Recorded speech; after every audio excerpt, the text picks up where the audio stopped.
nós estamos nesta noite com esse privilégio tão grande de, nesse instante, nos alimentar da palavra de Deus.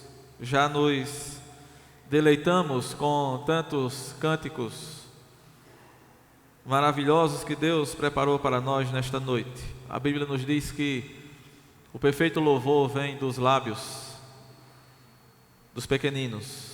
Nós louvamos a Deus pelo empenho destas crianças, pelo empenho do departamento infantil, de todos que fazem o departamento infantil. Que Deus continue abençoando a cada um. E aos demais, todos os nossos amados irmãos que juntos, todos nós estivemos até esse momento cantando hinos de louvor ao nosso Deus. E nesse instante, irmãos, nós nos quedamos diante da palavra de Deus. Esse texto é muito conhecido, esse tema é muito conhecido. As crianças cantaram aqui sobre a ressurreição do Senhor Jesus. As crianças cantaram que Jesus é a nossa Páscoa.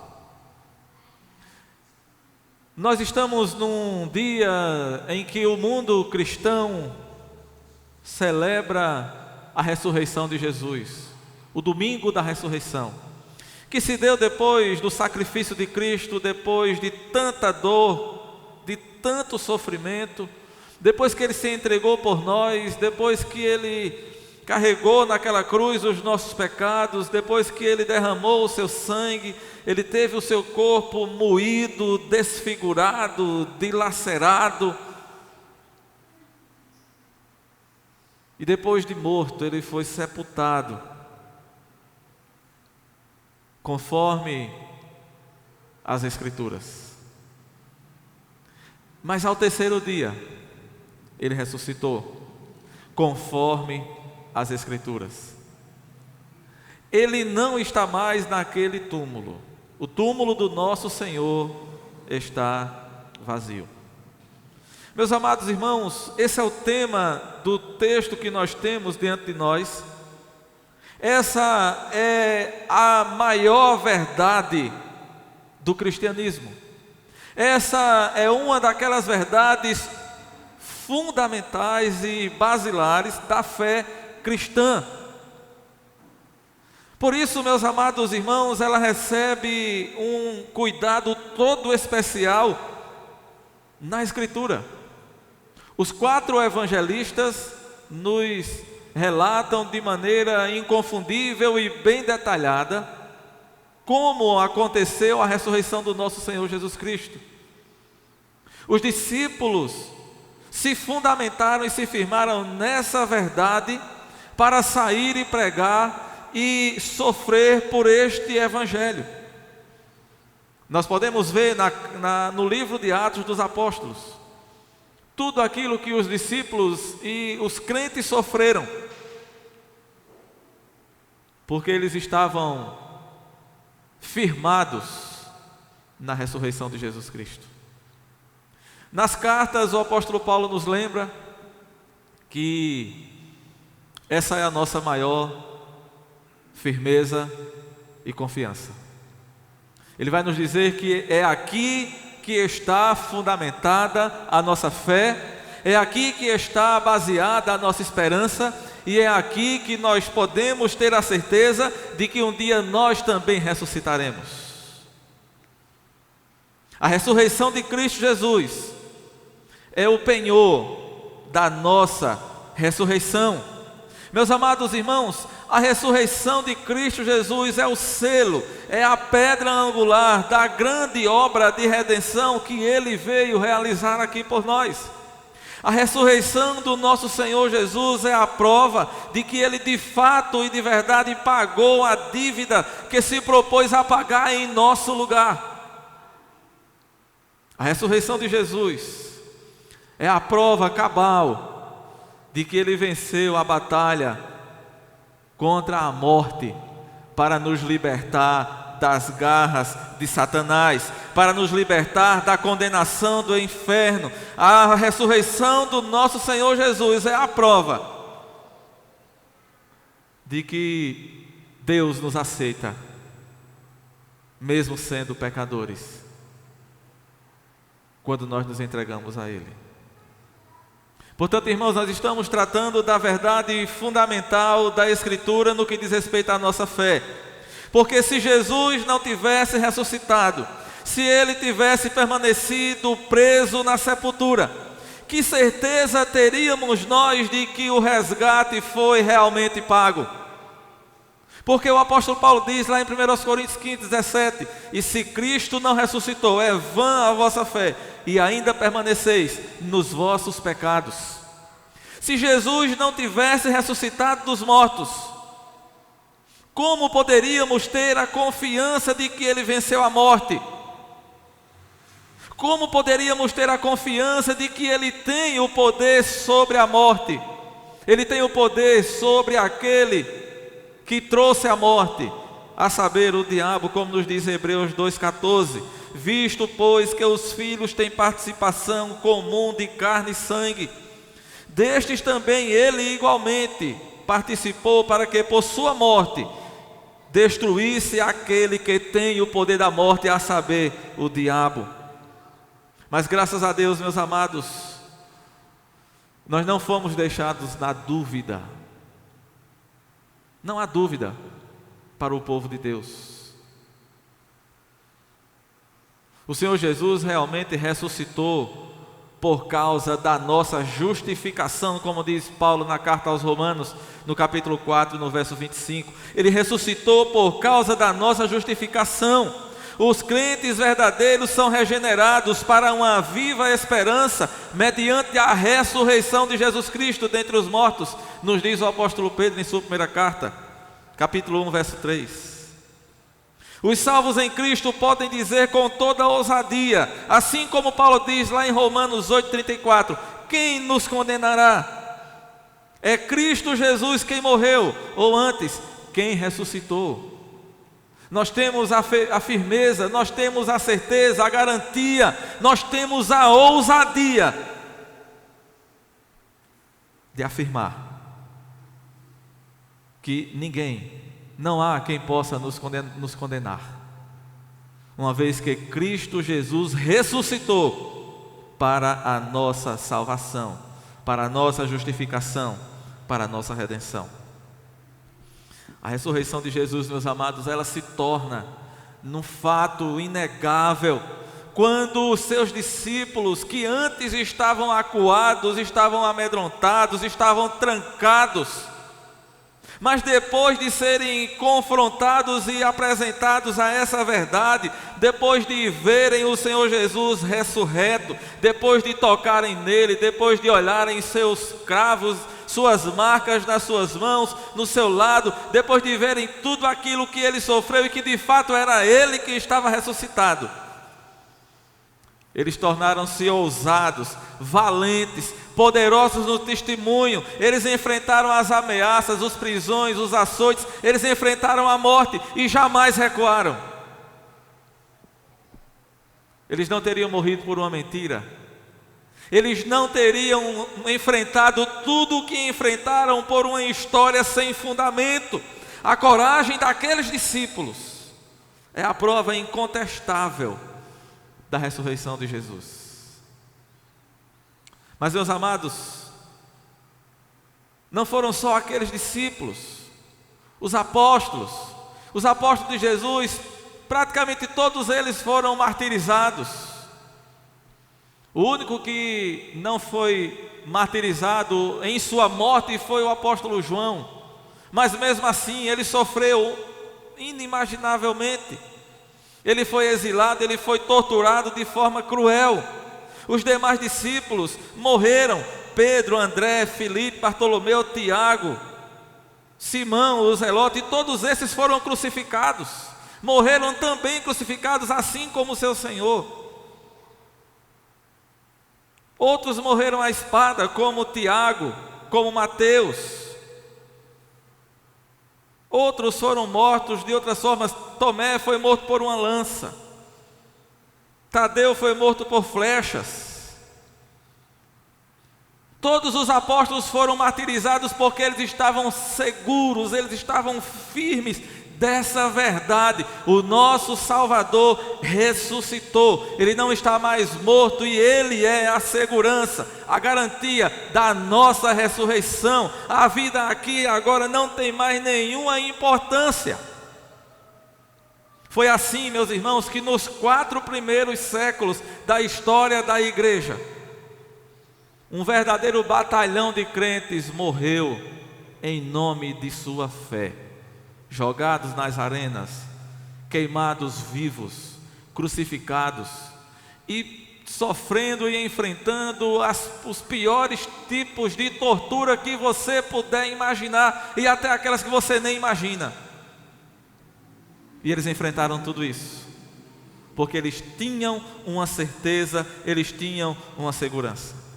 Meus amados irmãos, nós precisamos ser gratos a Deus por esta verdade tão maravilhosa e tão inequívoca. Observe, meus amados irmãos, nós precisamos cada dia mais nos firmar nessa verdade. Porque de outra forma, meus amados, nós não vamos suportar no momento, nas horas da tribulação, nas horas de perseguição, nas horas de sofrimento. A gente fica olhando para os nossos dias e parece que os cristãos não creem mais nessa verdade. Por qualquer coisa, muitos cristãos têm abandonado a fé, têm deixado o Senhor Jesus de lado, têm colocado os interesses terrenos em primeiro lugar. Quando na verdade, meus irmãos, nós sabemos que não somos deste mundo, que a nossa esperança não está apenas nesta vida, que nós temos um tesouro inimaginável esperando por nós, nós temos uma recompensa tamanha que diz a Escritura que nem olhos viram, nem ouvidos ouviram, nem jamais penetrou na mente humana aquilo que espera os santos de Deus, aquilo que está reservado para nós. E a gente olha para o cristianismo da atualidade e grande parte dos cristãos está vivendo de forma que parece acreditar que a sua esperança está apenas aqui, neste mundo. Porque na primeira dificuldade, na primeira provação, ou na primeira oportunidade, tem deixado Jesus em segundo lugar. Tem deixado Jesus em segundo plano. Tem deixado as coisas de Deus para trás. Mas, meus amados irmãos, não nos esqueçamos disso. Esta verdade, ela é transformadora e ela deveria nos transformar também. Também. Assim como transformou os discípulos de Jesus lá no passado, assim como transformou os discípulos de Jesus ao longo de toda a história e até os nossos dias. E por que que tantos de nós têm pensado 2 vezes e têm olhado para trás? Meus amados irmãos, o túmulo vazio, a ressurreição do nosso Senhor Jesus, é a nossa vitória. O berço da igreja está no túmulo vazio. É por isso, meus amados irmãos, que o mundo odeia Jesus. Porque Ele ressuscitou, porque Ele está vivo, porque Ele está intercedendo pelos santos ao lado do Pai. O mundo odeia Jesus por isso. O mundo não poderia odiar quem está morto. Ninguém odeia quem já morreu e permanece morto. O mundo odeia Jesus porque está vivo. E o mundo nos odeia porque odeia a Cristo. Agora deixa eu dizer uma coisa para você. O mundo só vai nos odiar se nós de fato nos parecermos com Cristo. Se nós nos parecermos com Cristo, o mundo vai nos odiar, porque o mundo odeia Cristo. A nossa dificuldade é que nós estamos tentando nos parecer com o mundo. Os cristãos dos nossos dias estão tentando se adequar ao mundo. Observe, meus amados, qual é a maneira de o mundo tratar a Cristo e aos seus discípulos. Abra sua Bíblia em 1 Coríntios 4, verso 11, e acompanhe comigo. Veja o que é que o apóstolo Paulo nos diz e de que maneira ele nos mostra que o mundo trata os discípulos de Jesus. 1 Coríntios 4, 11, Paulo diz assim: até a presente hora sofremos fome e sede e nudez, e somos esbofeteados e não temos morada certa, e nos afadigamos trabalhando com as nossas próprias mãos. Quando somos injuriados, bendizemos; quando perseguidos, suportamos; quando caluniados, procuramos conciliação. Até agora temos chegado a ser considerados lixo do mundo, escória de todos. É assim, meus amados, que o mundo trata os cristãos. Porque foi assim que o mundo tratou Jesus, foi assim que o mundo tratou os apóstolos, foi assim que o mundo tratou os discípulos, foi assim que os seguidores de Jesus foram tratados durante toda a sua história. Mas nós não queremos isso. Isso aqui não é agradável. Isso aqui não chama a atenção. Não é uma boa propaganda, não é verdade? Quem é que vai fazer uma propaganda dessa esperando ser aplaudido pelo mundo? Isso aqui, meus irmãos, somente o Espírito Santo pode fazer quando Ele nos transforma e Ele nos faz entender essa verdade e essa realidade.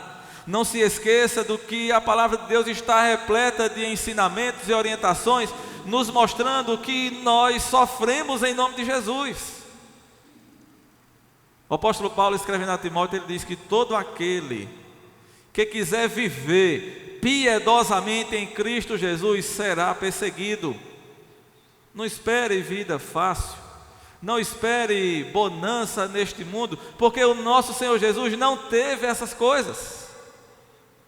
Os discípulos não tiveram. O Jesus foi morto. Nós estamos aqui, irmãos, celebrando a ressurreição de Jesus, mas não nos esqueçamos, esta é a nossa vitória, sim, mas ela se deu depois do grande sofrimento de Jesus. E tem mais uma coisa, irmãos: a ressurreição de Jesus é a garantia de que nós também ressuscitaremos. É aqui onde deve estar a nossa esperança. Nossa esperança não deve estar neste mundo, mas no mundo por vir.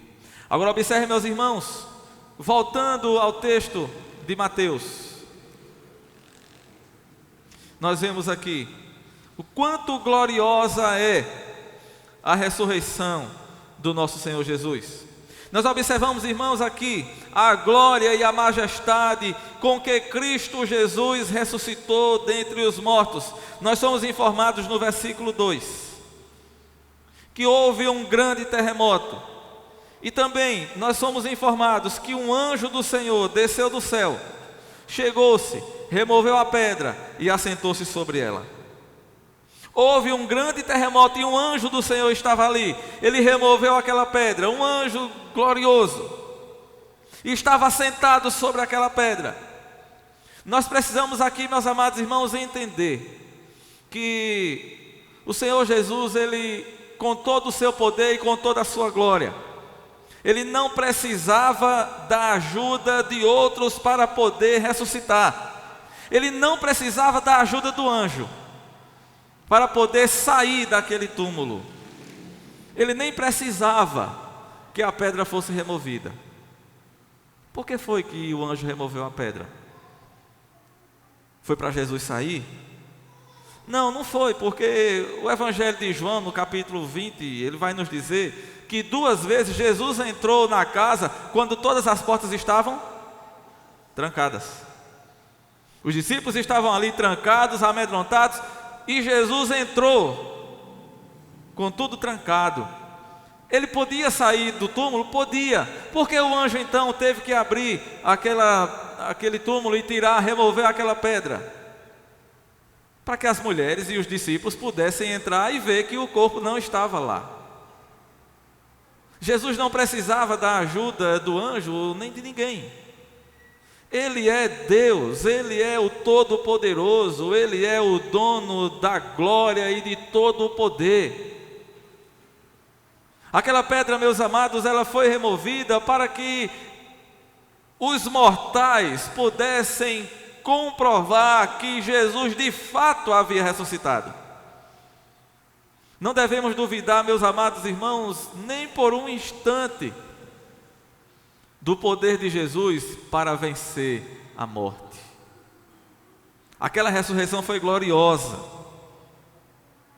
Aquela ressurreição foi grandiosa. Diz o texto que os guardas que estavam ali ficaram espavoridos, ficaram alarmados, ficaram espantados. Porque a sepultura não conseguiu segurar o nosso Senhor Jesus. Ele permaneceu ali apenas o tempo determinado por Deus. A Escritura já dizia que ao terceiro dia ele haveria de ressuscitar. O mesmo acontecerá conosco, meus amados irmãos. Observe que o anjo glorioso do Senhor foi a testemunha aqui da ressurreição do nosso Senhor Jesus Cristo. Ele ficou ali o tempo determinado por Deus, e no tempo determinado ele então ressuscitou, da mesma forma que a palavra de Deus nos diz que a nossa ressurreição também é certa, e ela acontecerá no tempo determinado por Deus, quando os anjos do Senhor virão ajuntando de todos os cantos, dos 4 cantos do mundo, os santos de Deus, que ressuscitarão e receberão corpos incorruptíveis. Jesus ressuscitou com um corpo renovado, mas um corpo real, verdadeiro. Ele podia ser tocado, mas era um corpo já renovado, glorificado. Ele podia sair daquela sepultura, ele podia entrar num lugar que estava tudo fechado. E um dia, meus amados irmãos, nós receberemos um corpo semelhante ao corpo do nosso Senhor Jesus Cristo. Na primeira carta de João, no capítulo 3, verso 2, ele diz: quando ele se manifestar, nós seremos semelhantes a ele. Louvado seja o seu nome. Meus amados, a ressurreição de Jesus, ela nos traz consolo. E devemos nos consolar com essa verdade. Meus amados, tribulações, tristezas, perseguições, elas recaem sobre nós. E com frequência são a porção que cabe ao povo de Deus aqui na terra. Enfermidades, fraqueza, dor, tristeza, muitas vezes nos assaltam, nos ferem, nos desgastam e destroem o nosso corpo. Este tabernáculo terreno que nós estamos vivendo nele. Mas, meus amados, o melhor nos aguarda, que possamos esperar com paciência, mas com uma fé inabalável, pois nós também teremos uma ressurreição gloriosa. Assim como foi o Senhor Jesus, que ressuscitou de maneira gloriosa, nós, os que estivermos mortos um dia, também ressuscitaremos de maneira gloriosa. Observe o que diz o apóstolo Paulo na sua primeira carta aos Coríntios, no capítulo 15. E vejamos, irmãos, e nos confortemos com essas palavras, porque a nossa grande questão nesse mundo, irmãos, e nessa vida é apenas uma. Um dia nós estaremos para sempre com o Senhor, e isso se dará depois da nossa ressurreição. Capítulo 15, 1 Coríntios, verso 50, Paulo diz: isto afirma, irmãos, que a carne e o sangue não podem herdar o reino de Deus, nem a corrupção herdar a incorrupção. Eis que eu vos digo um mistério: nem todos dormiremos, mas transformados seremos todos. E quando Paulo diz aqui, nem todos dormiremos, ele está usando uma figura de linguagem referindo-se à morte. Nem todos morrerão, mas todos serão transformados. E ele diz, no momento, no abrir e fechar de olhos, ao ressoar da trombeta, da última trombeta, a trombeta soará, os mortos ressuscitarão incorruptíveis e nós seremos transformados. Paulo diz nós, referindo-se àqueles que ainda estiverem vivos quando o Senhor Jesus voltar. Os vivos não precederão os mortos ressuscitarão primeiro. A Escritura nos diz que os túmulos darão os seus mortos. Nós seremos transformados, receberemos um novo corpo, porque é necessário, diz o apóstolo Paulo no versículo 53, é necessário que este corpo corruptível se revista da incorruptibilidade, e que o corpo mortal se revista da imortalidade. E quando este corpo corruptível se revestir de incorruptibilidade, e o que é mortal se revestir de imortalidade, então se cumprirá a palavra que está escrita: tragada foi a morte pela vitória. Onde está, ó morte, a tua vitória? Onde está, ó morte, o teu aguilhão? Tragada foi a morte pela vitória. Louvado seja o nosso Deus, essa vitória é nossa. Nós vamos ressuscitar e viveremos para sempre com o Senhor. Paulo disse que o aguilhão da morte é o pecado, e a força do pecado é a lei, mas graças a Deus que nos dá a vitória por intermédio do nosso Senhor Jesus Cristo. Meus amados irmãos, que verdades tão gloriosas nós temos. A palavra de Deus nos dá essa garantia, e ele termina dizendo: por isso, meus amados irmãos, sede firmes, inabaláveis, sempre abundantes na obra do Senhor, sabendo que o vosso trabalho não é vão no Senhor. Ele não é vão no Senhor por quê? Porque nós ressuscitaremos, nós viveremos para sempre com o Senhor. É por isso que o nosso trabalho não é vão no Senhor. A ressurreição de Cristo Jesus é consolo para nós, é consolo para os salvos, mas é terror para os perdidos. Ela também traz terror. Observe que no verso 4, voltando a Mateus, no verso 4, ele nos fala do terror que foi para os guardas. Eles tremeram espavoridos e ficaram como se estivessem mortos. Observe, meus amados, que quando viram o anjo, quando viram toda aquela glória, tudo aquilo que aconteceu, o terremoto, eles ficaram como se estivessem mortos, ficaram espavoridos. Aqueles soldados romanos que estavam acostumados com a guerra, com a batalha, estavam acostumados a subjugar os povos, os reinos, eles, diante do poder de Deus, eles caíram como se estivessem mortos. Eles não puderam contemplar a glória de Deus na ressurreição do Senhor Jesus Cristo. E novamente, meus amados, nós vemos aqui o símbolo das coisas que estão por vir para nós, daquilo que nos aguarda. Observe, meus amados, que aquilo que o descrente, aquilo que o ímpio vai fazer no dia final, é aquilo que os soldados fizeram aqui. Quando a trombeta soar e Cristo voltar em glória para julgar o mundo, o que farão os reinos? O que farão os grandes dessa terra? O que farão quando virem todos os mortos, tanto grandes quanto pequenos, saindo dos seus túmulos, e todos os anjos de Deus reunindo os salvos em um só lugar, mas também todos se reunindo para o grande julgamento?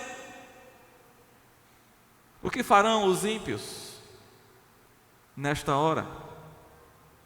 Quais temores e terrores vão se apoderar de suas almas quando eles descobrirem que não tem mais jeito, que não poderão mais fugir da presença de Deus, quando eles descobrirem que terão que enfrentar a Deus face a face? Ah, meus amados, como seria bom que nós nunca nos esquecêssemos dessa verdade. Haverá um julgamento, haverá um juízo final, haverá o dia, e chegará esse dia, quando os ímpios estarão de frente da ira do Cordeiro. Esse dia será dia de terror para os ímpios, para todos aqueles que não têm o Senhor Jesus como Salvador. Mas, meus amados, esse dia é consolo, é conforto para os crentes. Observe o verso 5. Jesus diz: não temais, ou melhor, o anjo diz: não temais, porque sei que buscais Jesus, que foi crucificado. Essas palavras, meus amados, foram ditas com um significado profundo.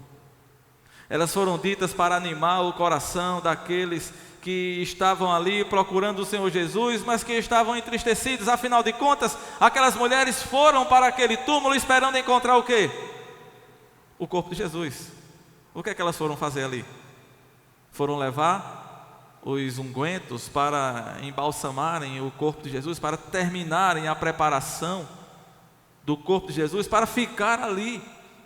É interessante observar, meus amados, que todos aqueles que estavam junto de Jesus, ouvindo os ensinos de Jesus, todos eles ouviram ele dizer que ele ressuscitaria no terceiro dia, mas ninguém acreditou, ninguém entendeu, ninguém levou a sério.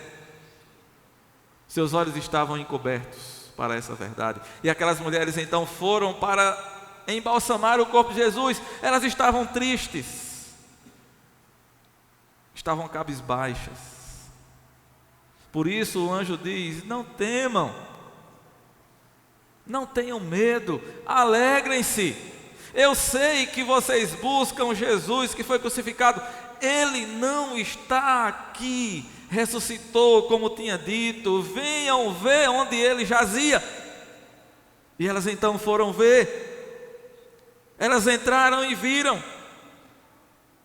E o anjo continua dizendo a elas: vão depressa, anunciem aos seus discípulos que ele ressuscitou dos mortos. Ele não está mais aqui, ele ressuscitou. Meus amados, essa verdade ela deve nos consolar.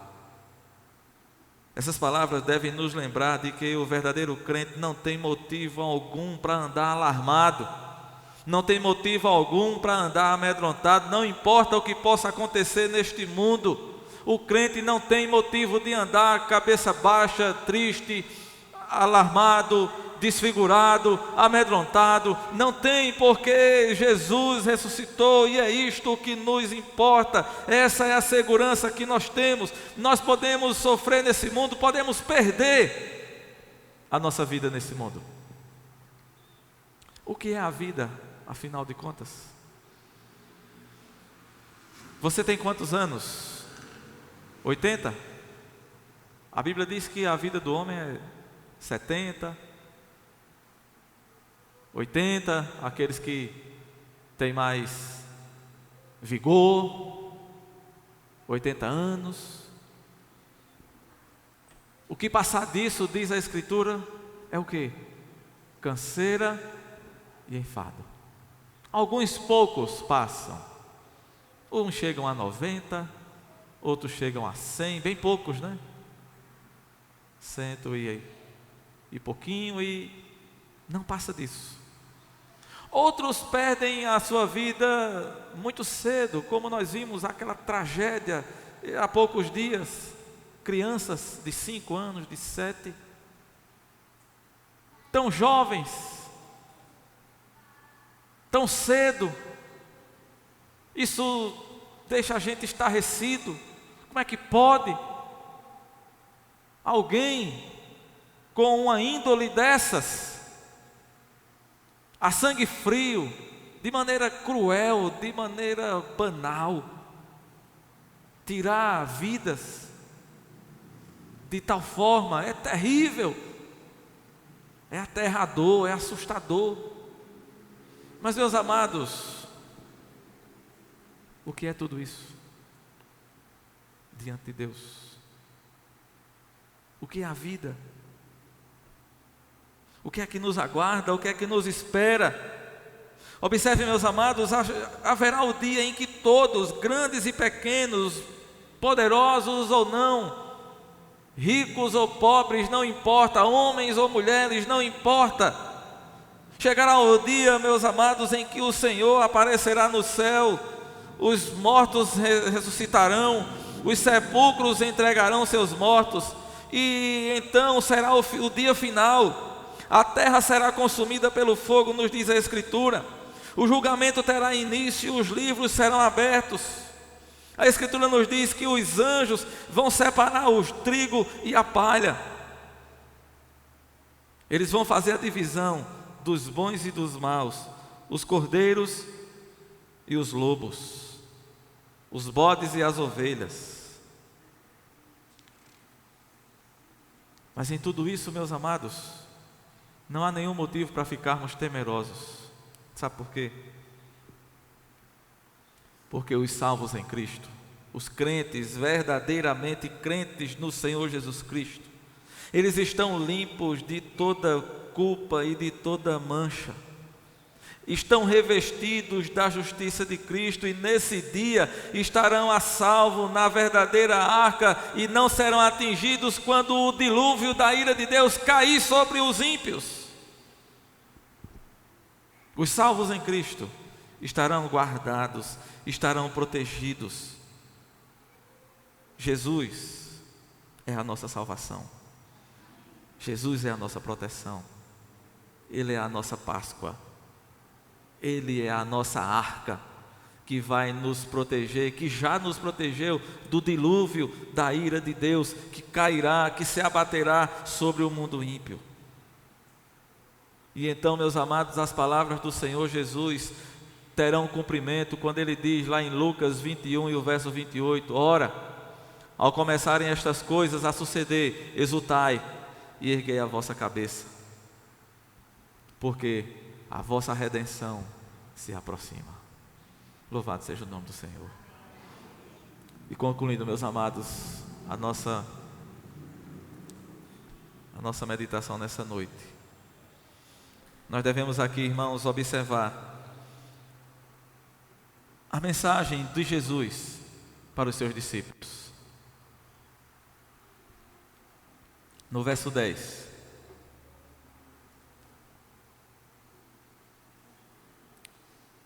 no verso 9, Jesus veio ao encontro das mulheres e disse, salve, e elas, aproximando-se, abraçaram-lhe os pés e o adoraram. No verso 10, Jesus manda um recado. Jesus diz àquelas mulheres, não temais, mais uma vez, Ele diz, não tema, não tema, ide avisar a meus irmãos que se dirijam a Galileia e lá me verão. Observe, irmãos, Jesus apareceu pessoalmente àquelas mulheres. As últimas que estavam junto da cruz foram as primeiras a ver o Senhor Jesus ressuscitado. As últimas que estavam ali chorando enquanto Ele morria na cruz foram as primeiras que o buscaram e viram que Ele havia ressuscitado. E foram elas as primeiras que tiveram o privilégio de ver o Senhor Jesus ressuscitado. E receberam então esse tão grande privilégio de levar as boas novas aos discípulos. E observe, irmãos, o recado, o pensamento de Jesus, a preocupação de Jesus é para o seu pequeno rebanho, que naquele momento estava disperso. Jesus diz, não temais, ide avisar a meus irmãos que se dirijam para a Galileia e lá me verão. Como é que Jesus chama os discípulos? Meus irmãos. Essas palavras de Jesus são importantes e merecem a nossa atenção, meus amados, porque nós sabemos que somos fracos, somos frágeis, somos falhos, mas mesmo assim, Jesus nos chama de meus irmãos. Que privilégio tão grande, meus amados, receber o conforto do nosso Senhor Jesus ao nos chamar de meus irmãos. Ele nos conforta, Ele nos traz palavra de alento. Por mais que os discípulos tivessem falhado na hora que mais precisava, eles fugiram, eles se acovardaram, temeram os homens, mas mesmo assim, Jesus diz: vá dizer a meus irmãos. Vá dizer a meus irmãos. Quando Jesus está então com os discípulos, depois foi o Evangelho de João que registrou essa passagem, esse episódio. Quando Jesus está depois com os discípulos, estão ali conversando, e Jesus então começa a falar com Pedro e diz assim: Pedro, tu me amas? Pedro diz: Senhor, eu te amo. E Jesus diz: apacenta o meu rebanho, as minhas ovelhas, os meus cordeirinhos, apacenta o meu rebanho. E por 3 vezes Jesus pergunta a Pedro, e por 3 vezes Pedro responde. E é claro, a gente não vai entrar nos detalhes aqui dessa passagem, o nosso tempo já acabou, mas Jesus então ali, ele restaura Pedro, porque Pedro havia negado Jesus 3 vezes. E 3 vezes Jesus faz com que Pedro confesse e afirme o seu amor por Jesus. E por 3 vezes Jesus diz a Pedro: apacenta o meu rebanho, cuida das minhas ovelhas, apacenta os meus cordeirinhos. Meus irmãos, o nosso Senhor, Ele tem cuidado de nós, Ele se preocupa conosco, Ele nos chama de seus irmãos. Que verdades tão gloriosas, meus amados. Se nós conhecemos algo daquilo que está no fundamento da nossa fé, e se nós queremos colocar algo como a base fundamental da nossa fé, essa é uma verdade: Jesus ressuscitou para a nossa justificação, para a nossa salvação, e Ele cuida de nós. Ele está ao lado do Pai, intercedendo por nós. Ele está ali, cuidando de suas ovelhas. Ele nos chama de meus irmãos. A Bíblia diz que Ele é o irmão mais velho, e nós somos seus irmãos mais novos. Os irmãos por adoção, por direito de adoção. Meus amados irmãos, que verdades gloriosas. Que nós possamos guardar essas verdades em nossos corações. E se porventura alguém aqui ainda não é parte desse rebanho, se você ainda não fez a sua grande decisão ao lado do Senhor Jesus, para que também você seja um destes irmãos, que naquele dia glorioso ouvirá a trombeta, ouvirá a voz do arcanjo, ouvirá o Senhor chamando, independente de você estiver vivo ou se você já estiver no sepulcro, você vai ouvir a voz do Senhor, vai ressuscitar. Se já tiver morrido, será transformado, independente de estar morto ou vivo, será transformado e viverá para sempre com o Senhor. Consolemos uns aos outros com essas palavras. Que Deus nos abençoe.